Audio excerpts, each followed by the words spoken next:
Hi, I'm Claire Fallon. And I'm Emma Gray. We're the hosts of Here to Make Friends, a podcast for anyone who loves or loves to hate the Bachelor franchise. So it's time for this week's superlatives, men tell all style. This was a men tell all unlike any we'd ever seen before. In that we enjoyed it. Exactly. So we have a lot of good superlatives to hand out this week. Let's get started. First, we have least likely to listen to a woman. Luke.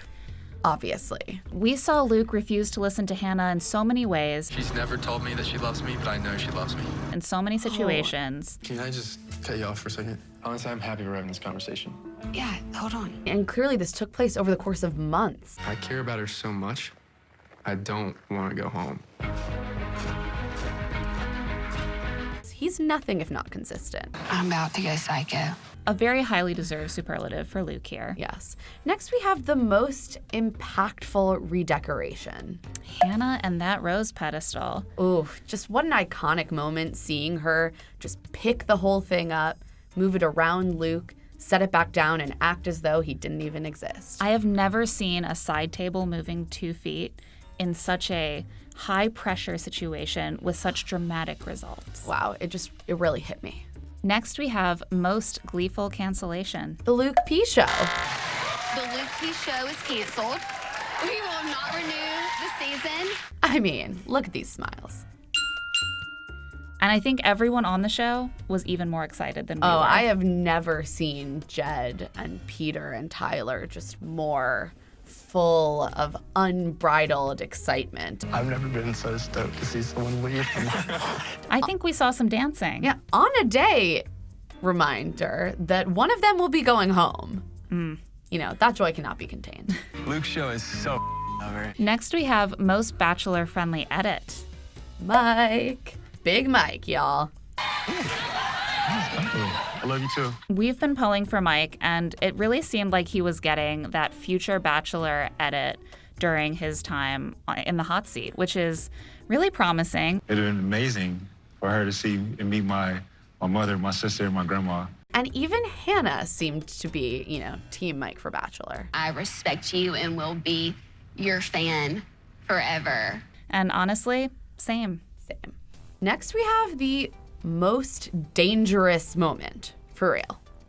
A fan brought a full-sized pair Large of scissors onto the stage to ask for a lock of John Paul Jones's hair. Very creepy. I get that this is a callback to something he did with Hannah on the season, but since when do we just let people wander on stage to where the talent is, bearing a weapon? I can't bring nail scissors on an airplane, and this person can bring a full-sized set of blades? Real cavalier about John Paul Jones' safety. I mean, fortunately, it all worked out, but they should keep an eye on that in the future. She says, I want to wear your skin as a suit. We're running. Next, we have the most delightful new feminist ally. Devin. Oh, sweet Devin. He just came right out there and told Luke P that he was a man who wanted a woman around so that he could control her. I feel right now that you are the man that wants to control a woman so that you can feel better about yourself. I mean, it was just a great moment. He said what needed to be said. And, this was a move, coming out from backstage, interrupting a one-on-one conversation. Play well. It usually does not play well. But Devin said all the right things that needed to be said, and so it worked for him, and we support it. We support you, Devin. Next, we have most likely to teach middle school students consent. Grant. He really just laid it out there. No means no, which unfortunately is a lesson that Luke P has not seemed to learn yet. No means no. Some people don't learn it in middle school or in high school or in college. Or ever.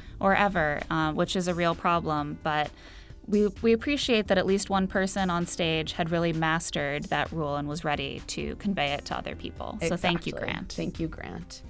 And finally, the most unsuccessful at making the night about himself. Cam. At every turn, He tried. Cam was trying to inject himself into the conversation. Luke, we didn't have any immediate drama, you and I, but I, for one, am thankful for you because you're making me look like a freaking saint. We even saw him over the credits get up and perform a freestyle rap about his time on the show. Apparently, he had a whole hot seat, but it was just all cut, which, thank you, ABC. Except for that freestyle rap. for which, no thank you. Crashing one group date does not make me a stalker. I could have looked worse like my name is Luke Parker. And Old Faithful, most likely to win. I don't think this has changed. I think we're still going to say Jed. Still gonna say Jed. Or perhaps conceptually, Hannah. I'm so over being slut-shamed and being felt like that makes me not a woman of faith. Let's hope. Finally, most likely to be Bachelor. Mike. This week we're really feeling Mike. He had a great time in the hot seat. Still a long way to go until they pick a Bachelor. There's Bachelor in Paradise to play out. There's months to go. But he's looking very strong right now. Yeah, we're Team Mike. And I'm rooting for you for the best. Thank you.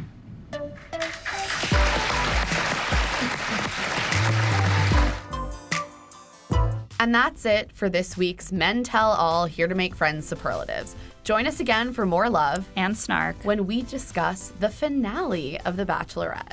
Until then, you can listen to Here to Make Friends on Apple Podcasts or wherever you listen.